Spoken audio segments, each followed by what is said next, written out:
All right, what's up? What's up? What up, what up, what up, Stewie? D We got Mac. we What's got up, Dave fellas? and Dave. Dave and Dave. We're gonna end some And the puppies. barking dogs. We got Mojo and the Rocket Nice, man. joining me in the background today. So, Rocket's 4 days in the McKinney household, and Mojo's 11. Rocket's joining us, trying to keep Mojo young, and it just makes life interesting in the McKinney household. It does, man. Yeah. That's awesome. And you got some, kiddos. It's like just a big Dude, fun family there. we are trying to make our life as simple as possible.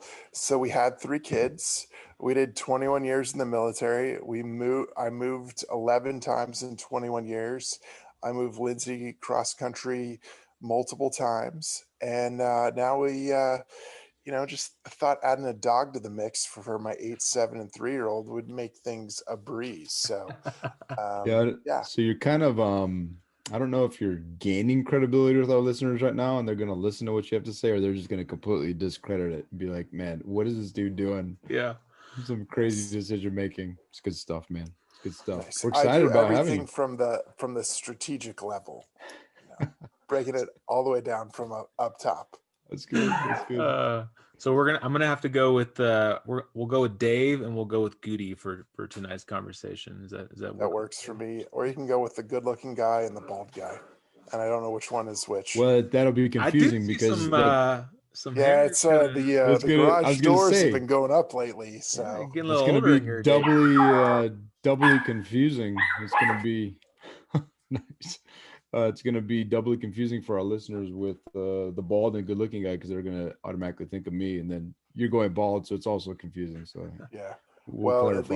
At least Stu is here to be good-looking for both of us. That's right. Yeah. So now you've completely lost all of our listeners. So yeah, that's a wrap. Hey, great time seeing you, Dave. It's been amazing, and you guys go fill your storehouse. All right, I'll go have another margarita. I like where this is going. So hey, for our listeners, we got Dave McKinney with us tonight. He is an old friend of ours. He went to the esteemed College of Naval Academy graduates and College of Naval Academy graduates. Yeah, that You implies that definitely there's didn't rehearse that line. There's a college where Naval Academy graduates go for further colleging? Yeah. Oh, okay, cool. Yeah. I didn't work there. I didn't work there either. You didn't work true. There? No. Yeah, it had amazing houses. The PAO, we used to go there pre-COVID days. That was awesome. Right out there off of the I didn't know where it was because as a football player, when you said it was right off of the parade field, I was like, I have no idea what you're talking about. You're like, there's a parade field here. I've never stepped foot on it except for like the 3 or 4 times we did that plebe summer. That's right. Anyhow. Well, Dave, tell our listeners just a little bit about who you are, where you come from, and kind of what you're doing now. Sure. So, Goody, we go way back from probably way back to you, like crashing at my parents' house in their basement after you graduated, and then being together in Pensacola. I think Stu, were we together in Pensacola while I was down there a little bit as well? Yep. Sure. So we go back probably almost 20 years at this point. Even further than that, dude, because I as a midshipman was baptized by your dad. I went to Mariners from I think youngster year, and so I had some exposure to you and your brothers. Then you guys had obviously graduated by then. Well, your brothers hadn't, but you they had were graduated. Still there with you. Yeah, that's right. But do we go back like all the way to CVCS days back in the SJC, or was that just Scotty? That's just Scotty. Yeah, that's just Scotty. So right no, on. I just can claim about 24 years at this point. Right on. Nice. Yeah. So Academy grad like Stu and Goody, and then I spent 21 years in uniform. Did some flying of helicopters and was a flight instructor.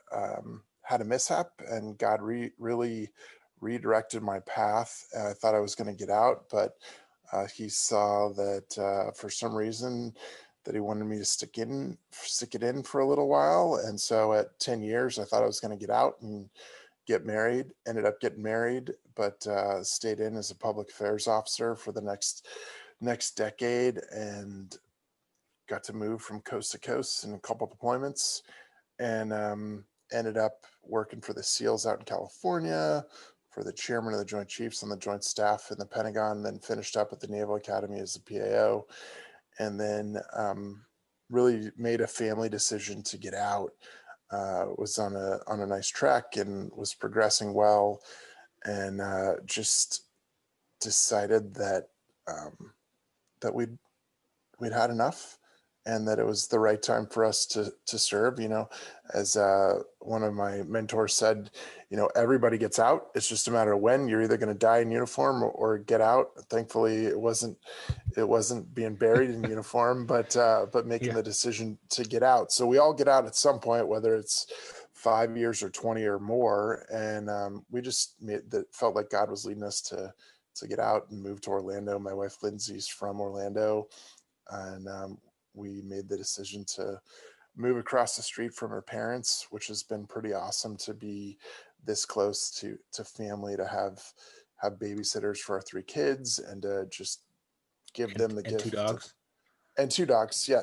The one just became 2 this past week. So, as if 5 people wasn't enough, 2 dogs to the mix has been made life even simpler. So, and I thought, as I was making this transition, that this was going to be like a smooth transition, that I was going to move to Orlando and people were going to want me and want to just throw gobs of money at me. And I was going to go in the corporate world down here doing something for Disney or some other big company. And I was just going to ride off into the sunset, and our retirement was just going to be like banked, and disability was going to be given away, and all this stuff.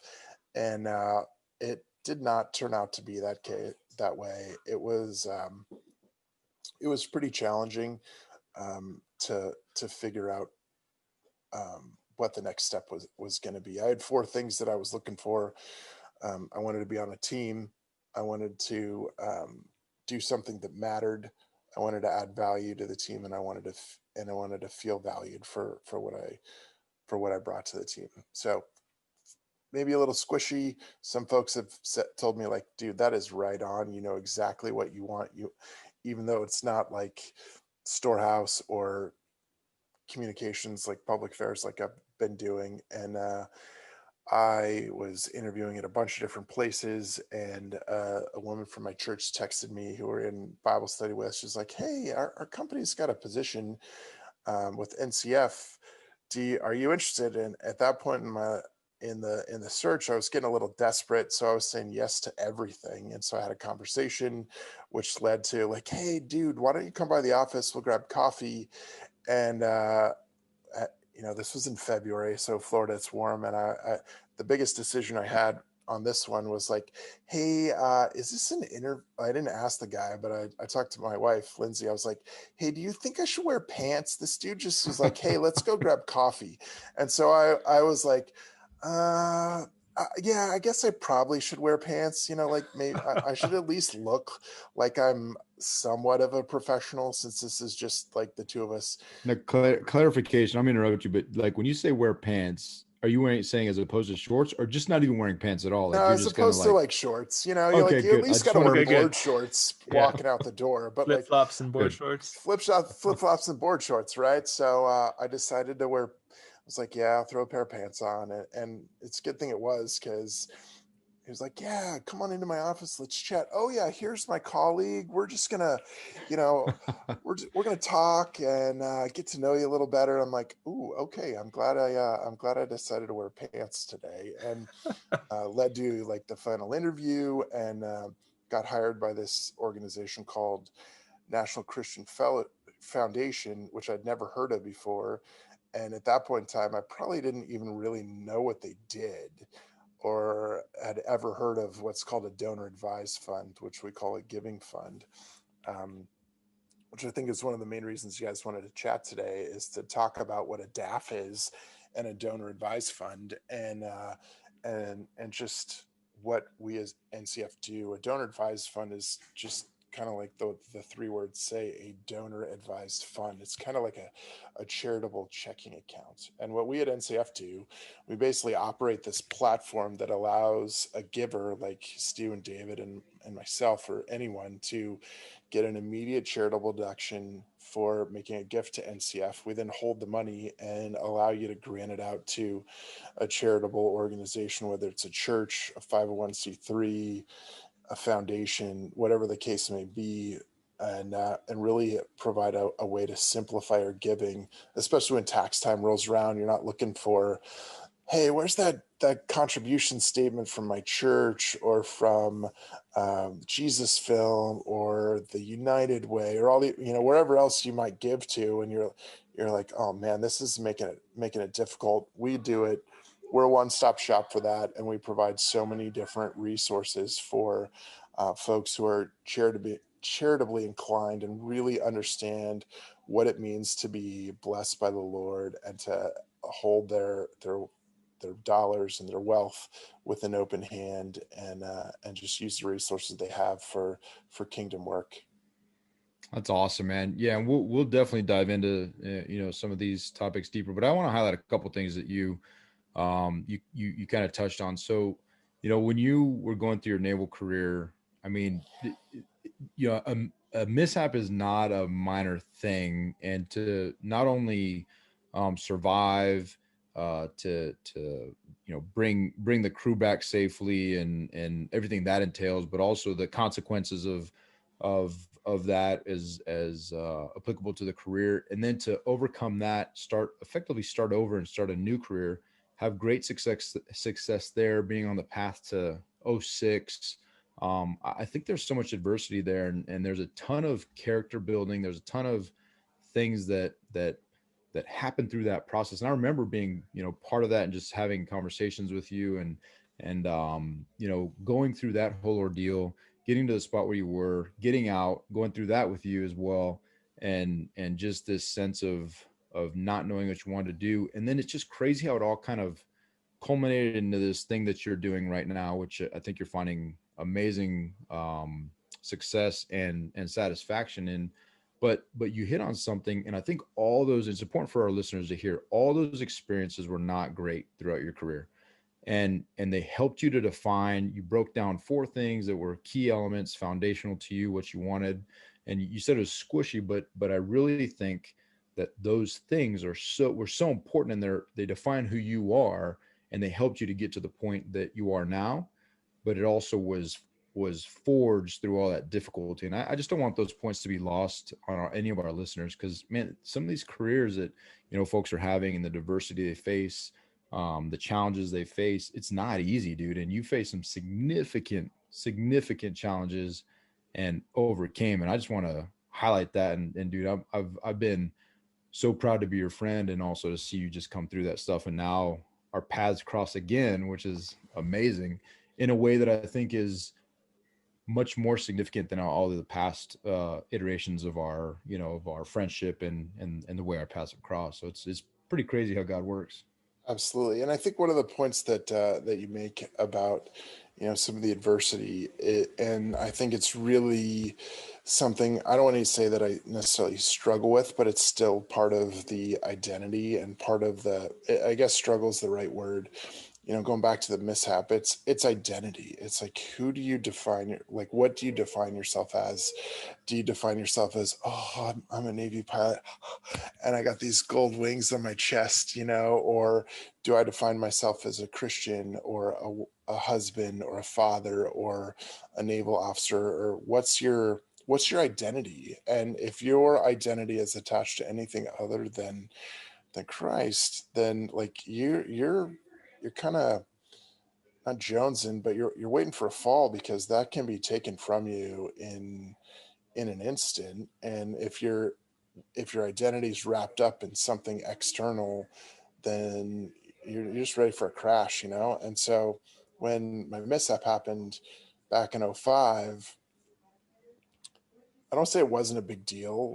It was a big deal. Your career's, your career identity is wrapped up in that, but it didn't feel as big of a deal as it could have been, because like I knew who I was. And transitioning out of the military, like you wear a uniform for 20 plus years and then you retire and take it off. And it's different, like taking it off, and it's different finding something like, and sometimes you find yourself like, well, that's not how we used to do it in the military. It's like, wait, dude, you're not in the military anymore. Like that doesn't define you. Nobody cares. Nobody wants to know. It's like what defines you now? It's not like the job that you're in. Like it's still the same thing. It's the character and the relationship with God that really does define who you are. The job shouldn't matter. The relationship shouldn't matter. It's your relationship with him. I think that's super important, just from from those of us that are in the military, I mean, we all have that, that idea of the military being kind of like our sole purpose, and we're serving our country. And as we get older and gain higher ranks, people start to look up to us and say, sir, yes sir.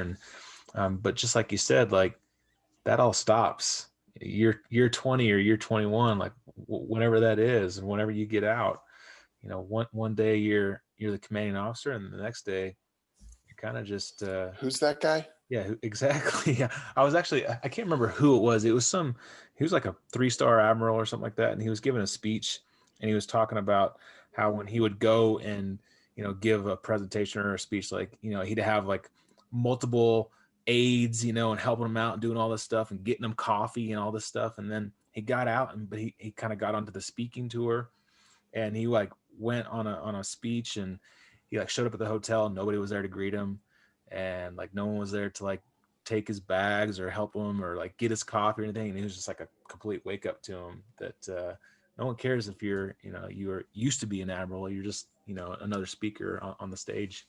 I think it's awesome that, just more to the point, you don't remember his name or who he is. Right? It's because nobody cares, man. Nobody. Yeah, it's crazy. No, I think you guys make great points, and the more time you spend, and we talk about this all the time, the more time you spend now, today, doing whatever it is you need to do, whether it's personality test, strengths finder, like any of these different things, introspection, or prayer, anything that you do that helps you understand who you are better and helps you really formulate that identity is always time well spent. There's no investment that has an ROI that matches what you get out of that. So I think that's awesome, man. So thanks for sharing that, Dave. No problem.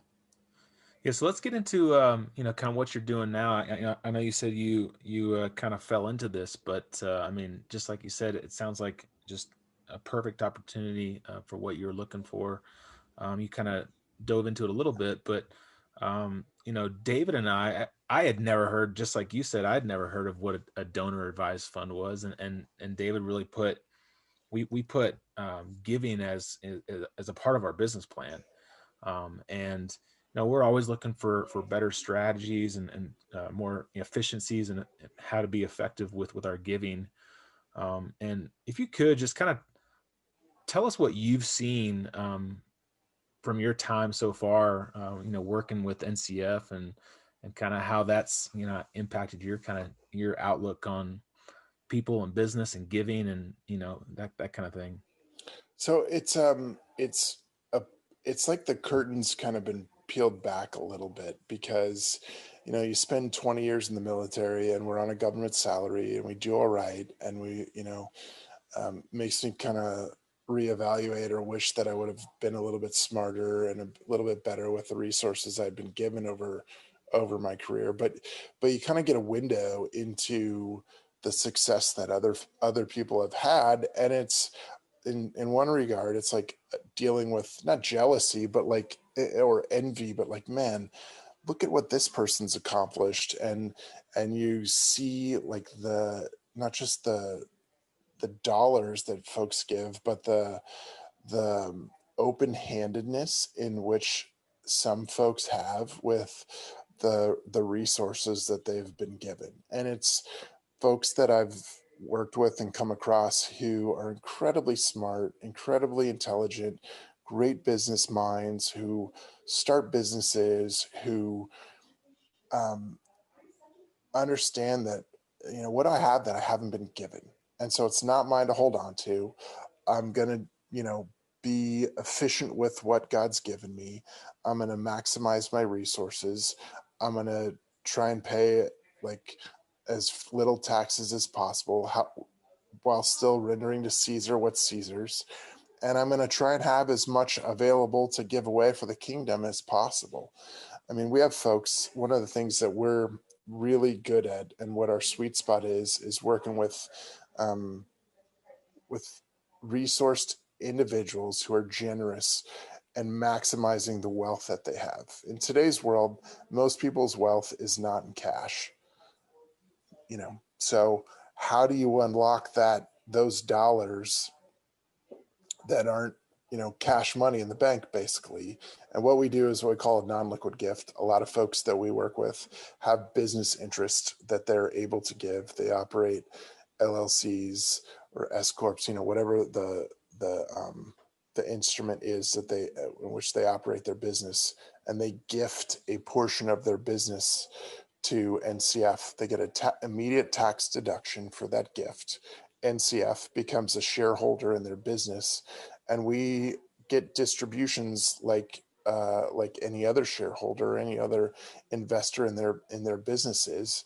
And so they run revenue through us, and that revenue goes into their giving funds. So they reduce their tax basis by, let's say, if I have $1 million business, I'm going to give 30% stake in my business, let's say, to NCF. NCF then gets $300,000, like on paper, gets $300,000. They get a write-off for $300,000 for that tax year, even if it's just paper. When revenue comes through, when they give distributions, we as NCF get 30% of that revenue sent to us. So that's 30% less that they have to pay taxes on an annualized basis. The money that comes to NCF is in their giving fund. And so they have it available to give away to charity. So there's like so many, like single and double and triple and quadruple whammies, if you will, over time on the tax benefits, the dollars to charity. And then at some point in the future, if somebody has a liquidity event where private equity wants a stake or they go to sell their business, NCF is a 30% holder in their business. Instead of $1 million, let's say one day down the road, it 10x's and becomes a $10 million business. NCF gets $3 million of that because we're a 30% stakeholder in that business, which then is in their giving fund, and they have $3 million to give away.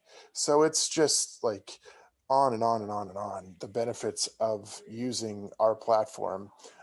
One of the best things we do is make your giving simple, from a perspective that we have an online platform that folks can use to, in our verbiage, you make a gift to NCF that then goes into your giving fund that you can grant out to charity. We'll hold it for as long as you want. We have different investment pools that you can use. If you reach certain dollar amounts, you can even have a separately managed account. I don't know how many of your listeners would be in the range of having like 300,000 or more in their giving fund that they could have their advisors manage. But I mean, we have all of them. All of our Yep. listeners are at that That's level. Yep. That's where you are. That's Yep. where the Storehouse is. That's not where we are, but all of our listeners are there. Yeah. So I mean, like I'm, at the conclusion of this podcast, I'll be ready to open as many giving funds as possible, and we'll be taking SMA applications next week. So standing by to assist. But we just make it easy to give. We've given it to over 63,000 charities. We have a department from our national office in Atlanta that it's called Charity Research. They research every single charity that we give to make sure that they're a 501c3, that their values basically are not antithetical to Christian values. Unfortunately, like just this week, we've had a church that believes in gay marriage, and we don't authorize grants to a church like that. So, I mean, we really are who we say we are, from a perspective that we're a Christian organization that is all about kingdom work, hoping to inspire generosity and helping people unlock that and enable them to give more. Yeah, and there's also an awesome aspect of the money that's put into the accounts has the opportunity to also gain interest depending on the risk factor that folks are designated, that they're willing to take, which is also another awesome aspect to it that, I think is super important for people to recognize that it's not just, you get all the benefits for the tax, you get the benefits and this is not just a business for all, everybody out there. Stu and I are opening our own personal accounts as well. Dave, you have your own personal giving account, and it's a great place that you can also it's easy to faithfully give automatically, fire and forget, set it up, and at some point, if you, for whatever reason, like me, just forget that you're doing that, after a while, you may have a nice amount of money in there that has accrued interest and gained, and you now have a gift that you can bless others with. So the whole idea of it is awesome. And you can again, kind of take the thinking out of it. I mean, we have folks that do stuff weekly, monthly, like quarterly. It doesn't matter the frequency, but I mean, like my family's chosen to, we do it every 2 weeks out of like our paychecks as they come in. And we've set up our grants to church and the other ministries that we support. And it's almost on like autopilot, if you will. We like set it up annually.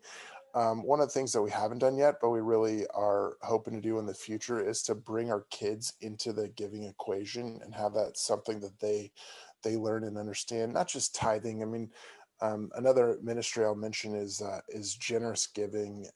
They do an experience they call a 𝐻𝐸, a journey of generosity, which I've been through. They do them virtually through an online jog, and I thought this was going to be about, all about hitting you with like what the Bible says about giving, and let's like get you to give more. Thankfully their organization is never makes an ask, but really giving is a heart issue. It's understanding what God says about what he's given you, and a tithe is really not 10%. If you look in what the scripture says about it in the Old Testament, it really is closer to like 23%. So like almost a quarter of what you get. I mean, it's all the Lord's, but like if you really want to like get down to it, a quarter of what you get is should be given from a tithe perspective, if you will. Yeah, that's good stuff, man. There's there's an educational aspect to all this too that I think is important, that David and I really want to get across. That, I mean, just like I said earlier, like we had no idea that this even existed, right? And there's probably a lot of people that have never even heard of this before, and there's some super ninja like tax stuff and some things that you can do here with the DAF, and from a tax perspective. And just like you're talking about, like the wealthy that have all these resources that are generous to be given huge amounts of money, they know what they're doing, and they have smart people in their corner that have talked to them about this and that have showed them, these tax ninja steps. And I mean, it's really, really powerful, not just from just a wealth creation and keeper, but also just from being generous and just giving and giving and giving at the maximum you possibly can. And I'll throw something else on there from like a strategic standpoint. From our office, we talk about three things that we try to do as an affiliate. We try to simplify your giving. We got this platform that just makes it easy. We try to help you be strategic when you get up into like higher dollar amounts, to help you with that, from that tax efficiency standpoint, from unlocking the wealth that you have, to be able to turn that 90% that's non-cash, to unlock that so that you'll be able to use that for giving. And then we try to provide strength in community, in a community of believers, but also a community of givers. And we're really working to provide resources to folks here locally to allow them to feel more plugged in, to provide them with, we're working on affinity groups around people that have passions in different areas. But one thing I wanted to mention was, you talked about wealthy individuals who are smart and are plugged in. People are using our platform to help them with the estate planning. I mean, we have folks that are gifting portions of their business, like shares in their business, and then they're using their kids' trusts to buy those shares so that their kids have those like shares in the business. If they were to give those shares to their kids, there's a huge tax burden associated with that. When they have their kids' trusts purchase the shares, that money goes to basically directly to them to give away. It's insane. Like it's just crazy how people are utilizing the tax law and the things that are available for the kingdom, but also to be smart in estate planning.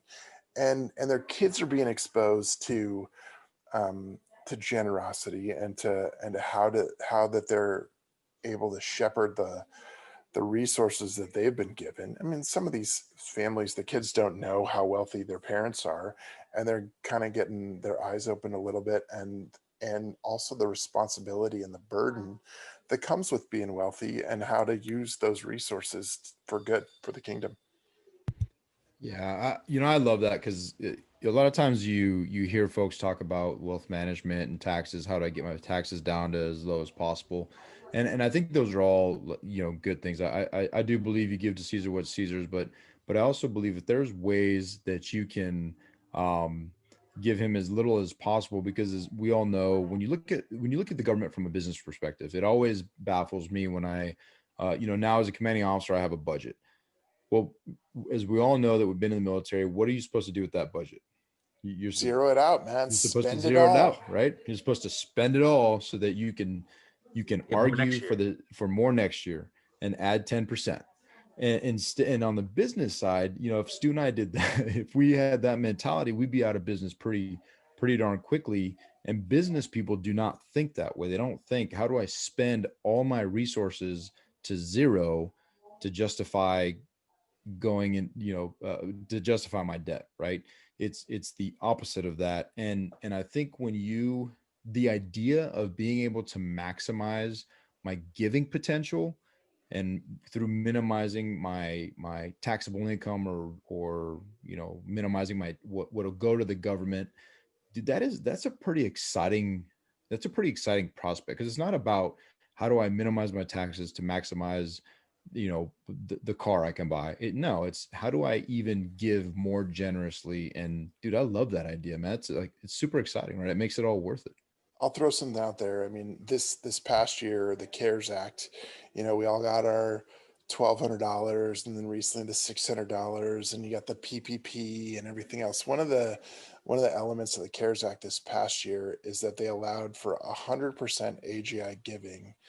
So basically, in the past, prior to 2020, the maximum that you could write off from a charitable deduction standpoint was 50%. You could do 20% cash and 30% in like complex gifts. So securities, business interest, real estate, whatever, or you could give up to 50%. This year, that number got blown up all the way to 100%. So we had some families who are, resourced, gave 100% of their AGI this year away. So their tax bill was zero. I mean, how awesome is that to have folks that, love God, have been blessed by him, gave it all the way, So like awesome. Just awesome. Yeah. And the impact that can bring, right? I mean, Dave, there's just a few organizations that we are supporting, and we're nowhere close to that, but well, I'm super impressed by the way that you guys are operating your business. I mean, I've talked with both of you guys, and like the faith gift, if you will, on January. You're like, hey man, we're writing this check in anticipation that this is what we're gonna, I'm writing my tithe check on Jan 1 in the anticipation that this is what it's going to be come December 31. And you work towards that. And I mean, that's awesome. we've talked, hey, use NCF to write that check so you don't have to like rush into something. You've stepped out in faith because you wrote the check and you've given it away. And then when you're ready to like figure out the specific way to use that and bless somebody from a a generosity and a giving standpoint, man, we're all about that. Yeah, dude. And I'll tell you, Stu and I had a conversation today with the organization that we're supporting this year. And I'll tell you, I did not have the best of days today. I had a number of, I'm having to push some closings because of some mistakes at insurance company, some random IT person in the insurance company claimed that one of my houses was sold. Like why they did that, I have no idea. I'm in the midst of refinancing on Monday. And so I had to push all those closings again. I was talking to the city of Milwaukee for a number of different things that was super frustrating. And just like, I called Stu. I'm like, Stu, I'm furious right now. And then we had this conversation scheduled with this gentleman and we talked to him and he was talking to us about the impact of just the giving and our initial faith gift. And man, I was like, my cup was completely filled because it was just such an amazing feeling to know that, and the things that we're contributing to are fighting human trafficking and putting bad dudes in jail and saving children from hell on earth. Right.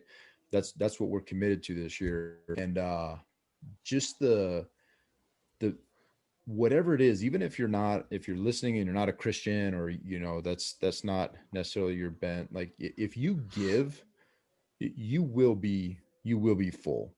And the act of giving is so powerful.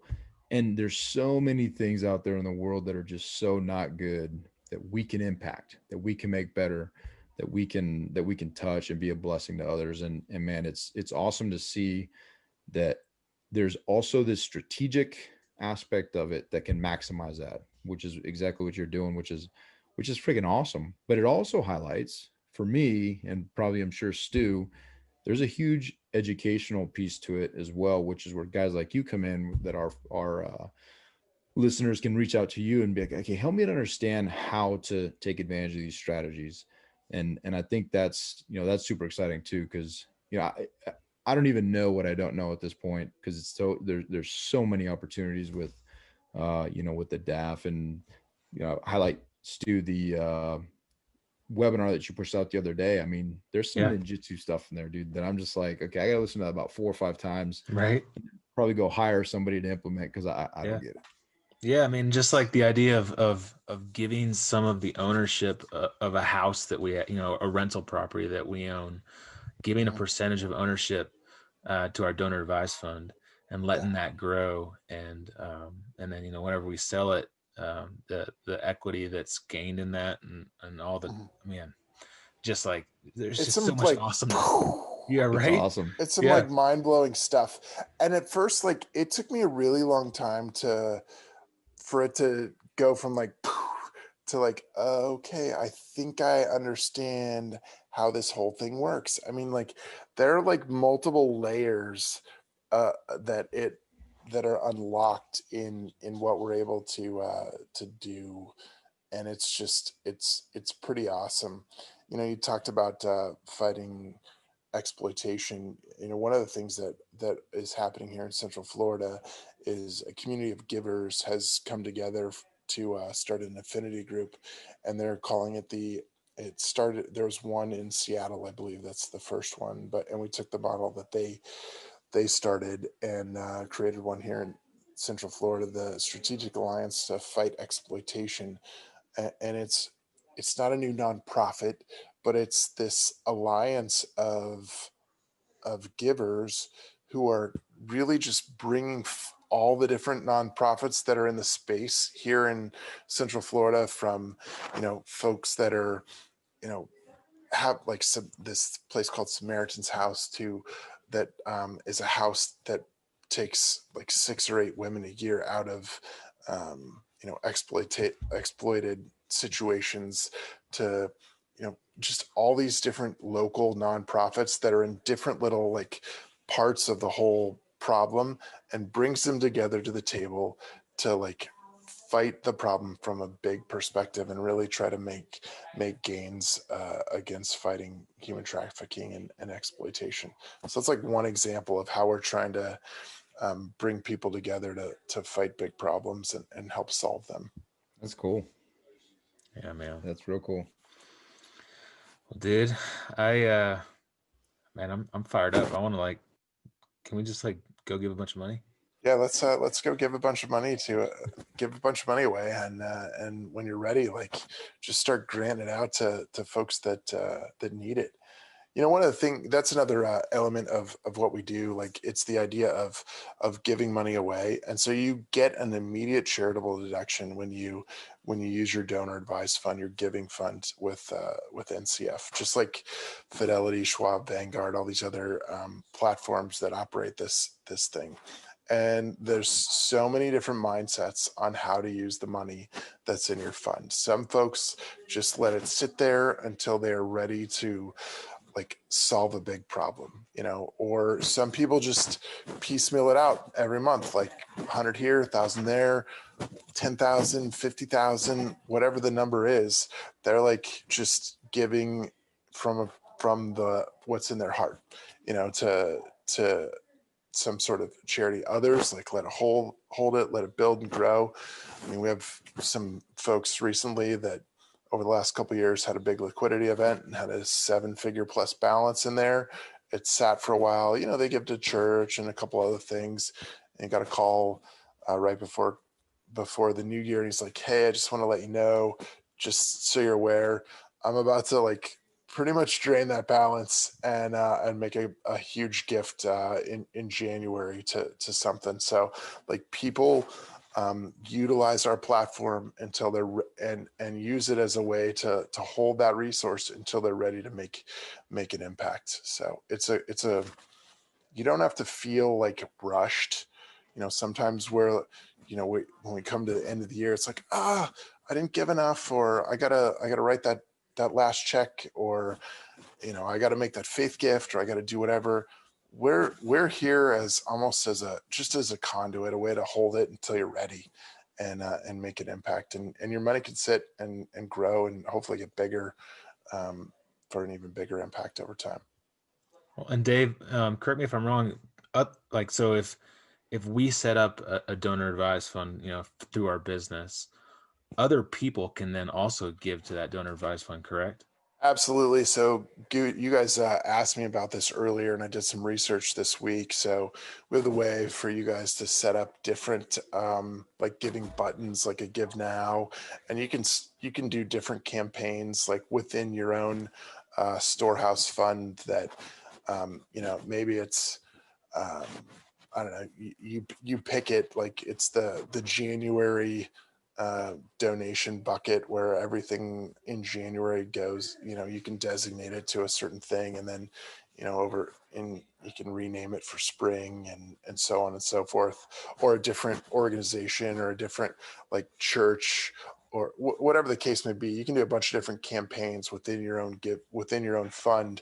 You can put it on your web page. People can click on it and do credit card, debit card, online check, whatever the case may be, and have it go to your fund, or they can have their own funds too. So many different ways to utilize what we do, or the platform that we have. So I'm thinking just how you can pool a bunch of money to go syndicate and buy a big commercial property. We can pool a bunch of money and just make a huge impact and just give a ton of it away. How cool would that be, where we just have a huge group of givers, and we just pool all this money together, and we go make a huge impact on a charity. What's even cooler is we're getting even more and more creative over time, in that we are partnered with some other folks that are allowing for impact investing. I mean, as an example, we have some givers who are utilizing this fund called the Talented Fund that's making impact investing out of their DAF to the Talented Fund, is what it's called, which is involved in East Africa. And it's really it's an impact investment fund where there are different places in Kenya and I think Uganda are two of the countries where they're making investments. There's, you can never guarantee a rate of return, but for-year investment with a certain percentage rate of return at the end of that time period, they'll get their investment back with the whatever the rate of return is over that time, and then it'll go back into their giving fund, grown at that rate, and it's made an impact elsewhere, and then return to them for giving and granting out. That's awesome, dude. That's Yes. really cool. Yeah. So you effectively can use the funds that you've given as an investment platform, but an investment to help someone create a business. You get a rate of return on that, and then that goes back into your fund as a grown giving fund. Yeah. So you've effectively you've like used that money to impact lives in multiple ways. To empower people to that is really cool. I love that idea. Some cool stuff that we're able to do and partner with. That's really cool. I mean, people. I mean, I don't even know how creative some of the folks that we work with have. Like, I don't want to say it's above my head, but I haven't been brought into how creative some of the folks that we work with have gotten from a perspective of how they're utilizing their giving fund to invest in different things and have it grow and be used for kingdom impact. It's pretty awesome. So do you guys have like an advisor, like a financial advisor branch or whatever that does that strategic, like you could be like, okay, I want to do some creative, crazy ninja stuff, like, maximize that are actually specifically looking at that stuff to figure out how to do it? So we have folks that are aware of our platform that reach out to us. Sovereign Capital is one group that had a couple funds that were available for our givers to invest in. Their third one closed out about a year ago. We have a group of, I think it's 18, we call them gift planning attorneys. So we have like an in-house law firm almost that are the experts in the field of complex gifts. Like one of the guys that we have a guy who's like a former IRS guy, like an IRS tax guy that's one of our attorneys.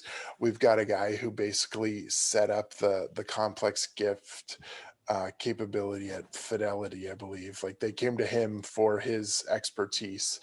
And I mean, folks that just know the tax law, know S corps, C corps, LLCs, partnerships, all that stuff, stuff I'd never even heard of or thought about prior to being in the job that I'm in, and are able to really work with our givers to help them maximize the resources they're given and give it away. That's awesome, dude. So cool. I mean, I'll throw something else out there. I mentioned generous giving. We're they're a completely separate organization, but we're kind of like almost hand in glove partners. When somebody goes through a journey of generosity with generous giving, the light bulb kind of goes off and it's like, oh, what's next? And we're kind of like the next step, like, hey, use NCF to facilitate your giving.